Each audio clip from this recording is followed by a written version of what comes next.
نبی کریم صلی اللہ علیہ وآلہ وسلم نے فرمایا، میرا حوض عدن اور امان کے درمیان فاصلہ جتنا بڑا ہے، اس کا پانی برف سے زیادہ ٹھنڈا، شہد سے زیادہ شیریں اور مشک سے زیادہ خوشبودار ہے۔ اس کے آب خورے آسمان کے ستاروں کے برابر ہیں۔ جو شخص اس کا ایک گھونٹ پی لے گا وہ کبھی پیاسا نہ ہوگا۔ اور سب سے پہلے اس حوض پر آنے والے پھکڑ مہاجرین ہوں گے۔ کسی نے پوچھا، یا رسول اللہ، وہ کون لوگ ہوں گے؟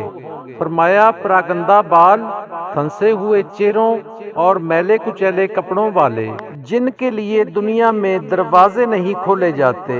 ناز و نعمت میں نے پلی ہوئی لڑکیوں سے ان کا رشتہ قبول نہیں کیا جاتا، اور جو اپنی ہر ذمہ داری پوری کرتے ہیں اور اپنا حق وصول نہیں کرتے۔ نبی کریم صلی اللہ علیہ وآلہ وسلم نے فرمایا، اسلام کی بنیاد 5 چیزوں پر ہے۔ اس بات کی گواہی دینا کہ اللہ کے علاوہ کوئی معبود نہیں اور محمد صلی اللہ علیہ وسلم اللہ کے رسول ہیں، نماز قائم کرنا، زکوٰۃ ادا کرنا، بیت اللہ کا حج کرنا اور رمضان کے روزے رکھنا۔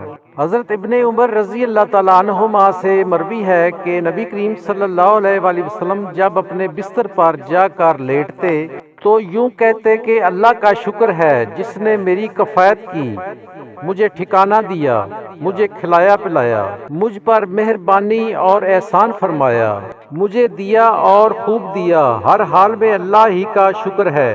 اے اللہ، اے ہر چیز کے رب، چیز کے مالک اور معبود، ہر چیز تیری ہی ملکیت میں ہے، میں جہنم سے تیری پناہ مانگتا ہوں۔